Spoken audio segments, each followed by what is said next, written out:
we'll get started with George, who has the first question. We'll start with Jordan, fourth row on your left, George. George, this will be your fifth Game 7, which is more than most players get to do. How do you draw on that experience, and what do you maybe some memorable times from your previous Game 7s?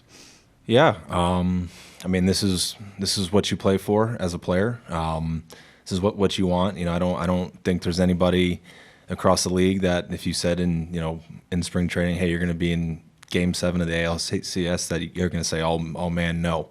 I think everyone's excited, so I'll look forward to it. Other questions for George? We'll go to John up front, or actually we go Shy right there, and then John. Hey, George. John told us yesterday you've been playing through a lot all season long, and obviously you're playing through the knee right now. What goes into the mental side of playing through physical ailments at this time of year? I mean, you just have to understand and kind of accept that nobody on the field is playing 100%. It's not just you.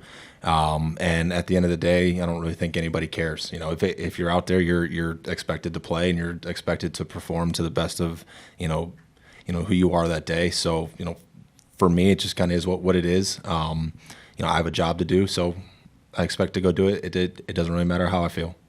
You have a process for learning how to maybe manage physical limitations, or learning to work within what your body can do and figuring out how to use that on the field? I mean, you can always say you have one, and then you get out there and the game starts and your brain says go.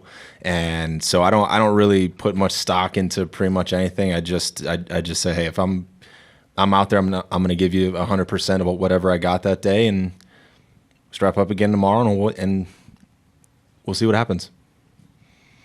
John, right up front, George. Hi, George. When you think about your athletic training staff here with the Jays, who do you want to maybe share just their contributions to helping you get back on the field, and what makes their behind-the-scenes group really effective in helping you and your teammates too? Yeah, I mean, our strength staff, our AT staff has been unbelievable all year. They work so hard all year round, and when you think about them, there's never a time where you walk in there and they say, hold on, I need 5 minutes. It's always okay. And it takes a lot to get just one player through 162 plus games, let alone a full team. So, I know for me, they get this old body ready to roll every single day. So I owe a lot to guys like Jose Ministral, to John Bigger, Drew McDonald. I can name them all. Scotty Weberg. It's a collective effort to get everybody back on the field every day. Fourth row, a bit further to your right, Mike. George, it looked, especially in that last at bat, like you were really grinding last night. Did the knee get progressively worse as the game continued, and how were you feeling there in that last at bat? I mean, it just kind of is what it is, honestly. I'm gonna do my best to just go out there and play to the best of my ability. I don't really think it's a secret. I got hit in the kneecap. It's not ideal, so it's not necessarily the best thing. But at this point, I'm gonna play. It's not ideal, but it will. And I guess going back to Friday night in Seattle, John Schneider talked about it. Ernie Clement talked about it. A lot of people talked about the booing while you were on the ground and the cheering when you left the game. I know you're used to getting booed, especially in AL West cities, but what did you think of that situation? I mean, ultimately, at the end of the day, I'm just concerned about my health, and that's out of my control. So just kind of one of those things where I was concerned about my knee in the moment, and I'll go from there. Stay in the same row with Gabe, George. Hey, George. It seems like this roster gets a little more veteran and a little saltier with every passing year. What do you think that guys like you and Max and Chris and Gosman and others bring to the clubhouse beyond talent and just the experience of the collective experience of what all you guys have gone through in your careers? Well, I mean, old age is one of them. When you talk to Trey Savage, it's really funny. The dude 22 or 23 years old, which is hilarious. And you see the way he performs and is so poised. It's impressive. But I just think for us, kind of as an older group, you've been through a lot. Max has been through a lot. So has Chris, and Gauzy, and a lot of guys. So, I just think being able to communicate with guys what you've been through, experience-wise, whether it's on the field, off the field, it can help somebody. Fifth row on your left, George. Mitch. George, you've obviously been in these games before. You've won at this level. A lot of you and some of the other guys have kind of talked about this group generally and how tight you are. How much at this point in the year are you motivated by trying to help your teammates kind of achieve what you've already achieved here? Yeah, I mean, for me, it's about doing anything I can to help anybody. I want this just as bad as everybody else wants it. I know our team wants it for the city, the fans, all across from east to west. So, anything I can do to help somebody, I will, whether that's sit down and have a good conversation or whatnot. I think it's fun, and it's not about me. It's about the guys, and I want it just as bad as everybody else does in that locker room. Even if I've already played in these, games before. Go one row ahead to Tyler. George, when you came over here, you were accustomed to winning pretty much all the time with Houston. And besides the contract itself, what appealed to you about the Blue Jays, and what sort of vision could you see coming for possible nights like this? Well, I mean, everything that I saw, everything that I envisioned has happened. I think Ross and Mark were very honest and very open about what they saw for the team. Obviously, guys like Vladdy and Bo at the time were here already, and you could kind of see it across the room. Could see who they were going to become as players, and it made it very very obvious for me. But this is why I'm here. To play in these games, these moments. I mean, our fans have been unbelievable all year. This stadium has been electric all year. So, it's these types of moments that were kind of at the forefront of that. Row behind, a bit further to your left. George, you have a lot of experience in these moments. What has it been like to watch some of the guys who hadn't been in the postseason much or at all before, like a Barger or Lucas or an Ernie Clement, not just keep playing well, but elevate their game in the postseason? Yeah, I mean, it's been fun, honestly. To watch guys, not get too big, not get too high or low. Just to kind of continue and doing what they've done all year has been a cool thing for me. To kind of sit there, because I don't go out on the field. That's for them. So I get to watch them grow and like learn and see all that. So obviously for guys like Addy, Ernie. It's been a special year, and I think everyone's starting to see who they are as a player. 2 rows ahead on your left, Rob. George, you've spoken about what it's like to participate in a Game 7. Remove yourself from it for a minute, and what do you think of a Game 7 in general in sports? What does it mean to be on that stage, to watch a game? I mean, I think it's awesome. I think it's as a player. It's what you play for. It's what you sign up for. And then obviously as a fan, you obviously know that both teams are going to go out and try and give it everything they got that day, because each one's backs up against the wall. And I think those are kind of the moments in sports that everybody likes. Those hectic moments, those fun moments. Right up front, George. Hey, George. Kirby's a pitcher that likes to pound the strike zone, as you know. What's the kind of challenge in facing that? And then for you guys, what's it like preparing for a game where you might have to face all of their starters in some form, Wu and Miller and Castillo all potentially being available off the bench as well? Yeah, I mean, he's one of the best in the game. He has been his whole career, and he has been again this year. So, you just have to take it one at bat at a time, adjust on the fly, and then obviously, I think for each team, I think everybody that is available. So you're going to know at some point, things that you wouldn't normally see during the year. A guy like Castillo or Bryce Miller might be getting loose in the bullpen. You have no idea. So you just have to take one at bat at a time and embrace it. Stay there with John.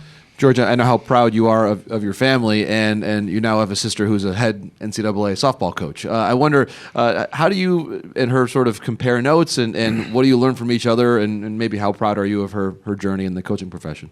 Yeah, she's extremely smart. She understands the game. I talk to her a lot. It's funny. I mean, kind of that brother sister stuff. She kind of gets on my case a little bit more than I would like her to, but it's all good. I watch her. I root for her. There's been some times during spring training where her team's actually in the area, so I get to go see her. So it's been fun. I'm very, very happy for her, and I couldn't be more excited to watch her grow as not only a human but a coach as well.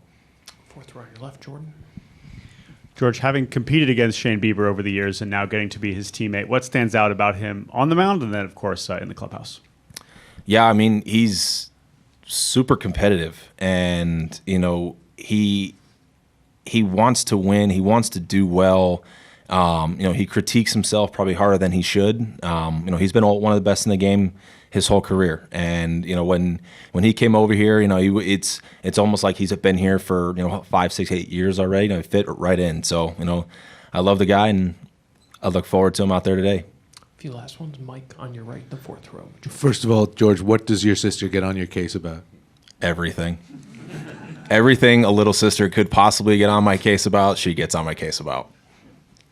The other thing is, and I guess we just saw it, I mean, you play and you conduct yourself with this joy all the time, but as we've seen the last game, the tenacity and the competitiveness to go out there when you're compromised with an injury and give, like you said, whatever you've got that day. How does that, is it a switch that flips? What's the balance between this intensity and competitiveness and the joy that you exhibit out on the field? Man, I just think, for me, it's a game, and I love to play the game. The game is so much fun. All these moments, the times on the buses, the planes, the hotels, how close you are to all you want to say friends and family on this team. It makes it easy to go out and play and to have fun. But at the same time, you can never lose that competitive fire. And for me, I don't really know how to explain it. Just kind of one of those things where, I tell Schneider every day, don't worry about me. Once the game starts, I'll be good. I don't know how or what. It's just one of those things where I know I have a job to do from pitch one to the last one, and then we flip it off and we see what happens. Two last ones. David in the back right corner. Hey, George, you mentioned Vladdy earlier. You've had a front row seat to watching him grow up and essentially become a man. When you think back to a young Vladdy to now, what stands out the most about his growth? Man, he has become everything that I thought he would become, and he's only gonna get better, which is scary. I mean, the dude's 26 years old. He's still learning. He's still adapting to situations, still trying to figure stuff out. But I think the way he handles it, he handles himself with such class. He handles himself with grace. He's always a little willing to learn. He's a guy who will literally give you the shirt off his back. And whenever you have a guy like that in your locker room, it means the world to us. And I just think, as a human, a friend, a guy, he's just an unbelievable human being. Two last ones, Shy, and then we'll go over here. Shy. George, I was going to ask about Vlad as well, just maybe from a bit of a different perspective, having been through some of the expectations as he's had to carry in Houston. What do you appreciate about the way that he's handled all the expectations around him, and then in this postseason found a way to really perform at a peak level? Yeah, I think with Vladdy, one of the things that gets lost is how young he actually is as a human being, but he cares so much about everybody around him that's what makes him great. And whenever you get a guy like that, again, he's earned every bit of whatever he's got. He's kind of shown the world a little bit who he is as a player and what guys see and hear every day. He knows what weight's on his shoulders, and he's kind of embraced it. But at the same time, he'll say it all the time.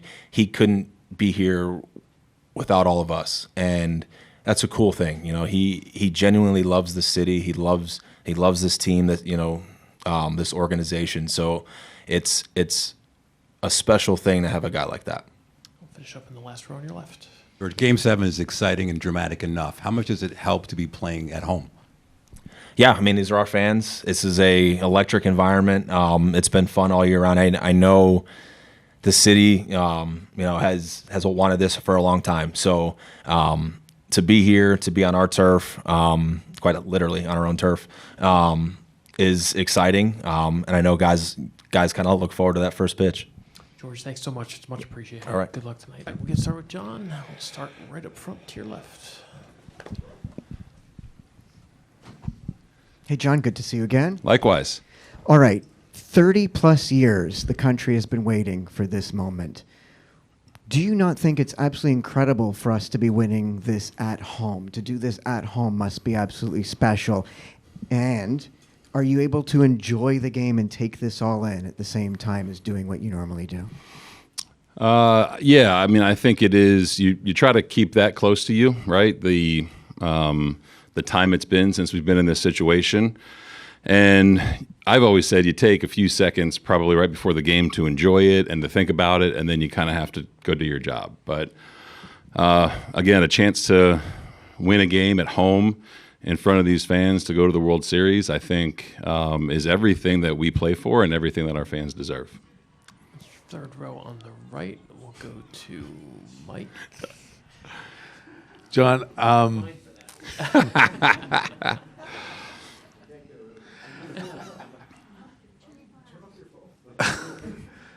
you managed for a very long time at a lot of different levels. Have you managed a winner-take-all game before down in the minors? Man, that's a good question. I don't think so. I think thinking back to like AA, no, that year we won 6 in a row. Florida State League, maybe that was best of 3. It was 1-1. I don't really remember. Good question. I know that we've been in a lot of big games this year. Yesterday being one of them. Win or go home. So Game 7 is everything every sports fan wants, and I'm just excited that we're in this position. Clearly, this one will make more of an impression on Yeah. you if you've been in one before. But is today different for you than yesterday? Because they're both, win or leave, but you get another crack at it now, and somebody's season's going to end tonight. Yeah, I think, that makes it a little bit different. It doesn't change what we have to do, but yeah, it's a little bit different than it was yesterday. I was talking about that earlier with some guys. But you have to come out and play your game. You know what I mean? I think the team that can do that the quickest probably, gets off to a good start. But yeah, it's a little bit different for sure, knowing that you have to win this game. Other questions for John? Go to Jamie on your left. John, to many people, the acquisition at the deadline of Shane Bieber was surprising. It feels now like the organization had all of this in mind at the time of that acquisition. Is that what you guys were thinking when he was acquired from Cleveland, just whether or not he might be in position to pitch to what is now the biggest game of the year? Yeah. To be honest, we were thinking about kind of mapping out probably anywhere between 5 to 7 starts he would make in the regular season and try to take advantage of those to hopefully get us in position to be in the postseason. And then if you do, then you have a guy that is ready for the moment. I've said it before. I think when we acquired Biebs, it wasn't a quiet move, but it was kind of a underwhelming move in the moment, like on that deadline day, because he wasn't going to be pitching in the next 5 days for us. So this is what we had in mind, to where it's another why we went to a 6-man rotation at times, and kind of built that around Shane and his comeback and his timeline to get back to us. So this is kind of what we had in mind, having another guy that can pitch in big games. Yes, we'll get you the microphone. John, a lot of former players, have been here this week. They've thrown out ceremonial first pitches. You got a guy, Ricky Romero, said he's flying in for the game. What does it mean to have sort of the support of former players in the organization still in and around the ballpark? It's cool. They all have done a really good job. Combined velocity of about 200. I feel like they're all throwing the hell out of the ball. But I think it's cool for the fans to kind of see guys that have been here, most recently in this spot, in this postseason atmosphere. And I've known Rick since I played with him in the minor leagues, and he loves this team. I think it's cool that everyone is kind of grasping onto and supporting this group and understanding, what it means to play in the postseason here in Toronto. It's a pretty special feeling. Fourth row straight ahead, Gabe. Hey, John. What kind of examples has George set in kind of the 3 phases he's had here when he came here and you guys are suddenly on the come up, and then the struggles and injuries and stuff, and then this year with just getting back to what he can be and, of course, playing through what he's been playing through the last few days? Yeah, it's funny, man. When we signed George, I think the draw was to help some younger guys that we already had here, a guy that had been at the highest level of the game and won. And then you go through a down year last year for him and for us, and then how do you navigate that? How do you come back from that? And then he's done a phenomenal job, in terms of performance and in terms of what he's done to our clubhouse. And you want guys like him to have, some experience in these situations to help guys around him. With him, I kind of single out him and Max because they've been there. And what he's done this year performance-wise, kind of just he's kind of set the tone of who we are. I've said this earlier in the year. This team has an identity, more so than any team I've been a part of. And not that we didn't in years past, but I think that George does a phenomenal job of leading by example, but also talking about what we stand for. And then when he does it, everyone else kind of has to fall in line. Fifth row on your right, Shy.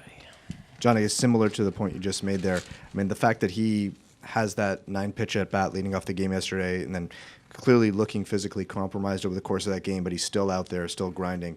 Just and then is matter of fact about it. Doesn't make a big deal of it. How does that fit into what you were just saying there? Yeah, I think that's kind of. It's not just him. It's kind of everyone.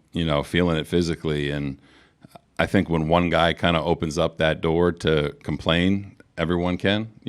I think that he's doing a very deliberate job of not complaining. And again, that's another way to set a standard. So it's everyone's feeling it right now. But we always joke, everyone's feeling it, but no one cares. No one cares. You got to go out and you got to get it done. And with Shane, this will be the 3rd time I believe he's pitched on regular rest since you guys got him. Is there anything that you can learn from the past times that helped him optimize physically for a start, and then anything that allows him to maybe get the slider a bit sharper, the curveball with the type of bite it had the last time out?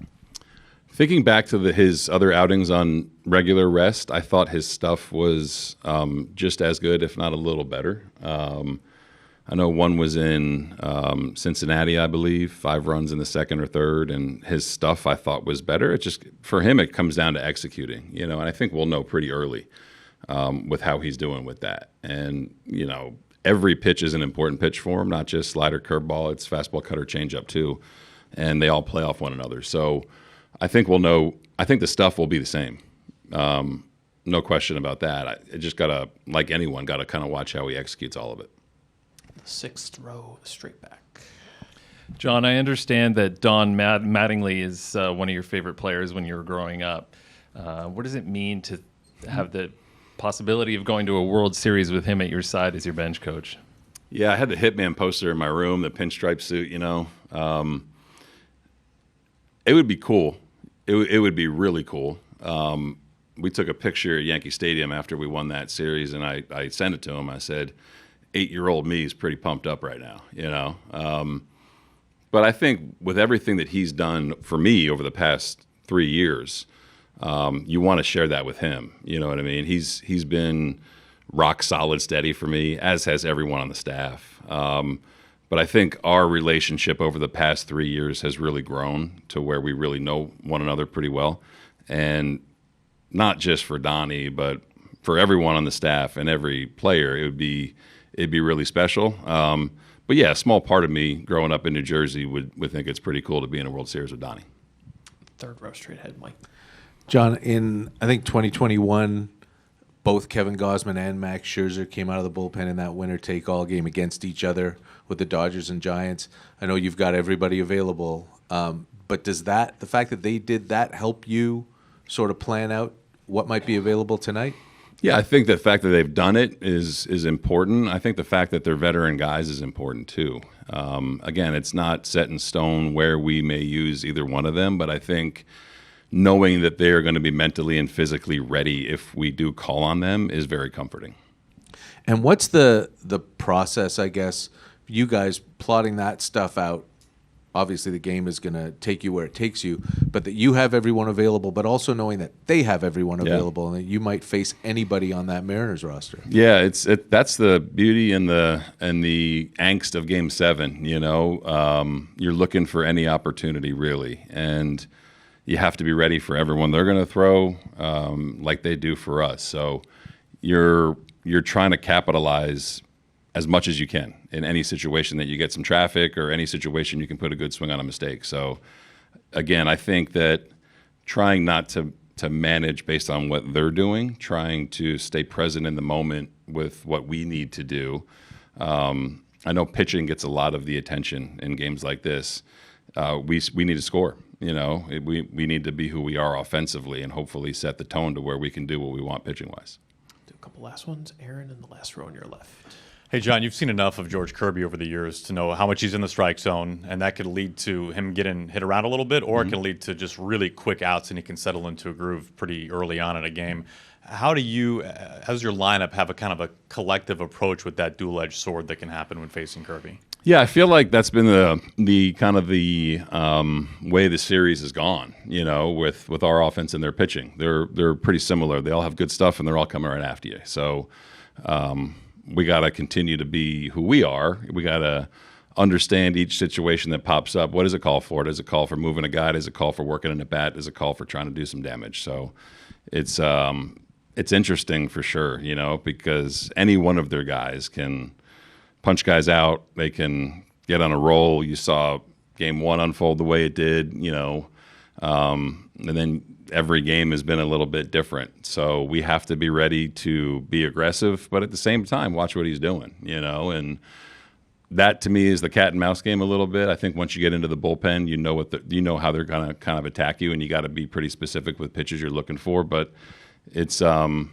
interesting matchup between their stuff and our lineup that makes a lot of contact. Finish up in the fifth row on your right with Shy. John, I think you told the writers that Bo has made a bit more progress in recent days.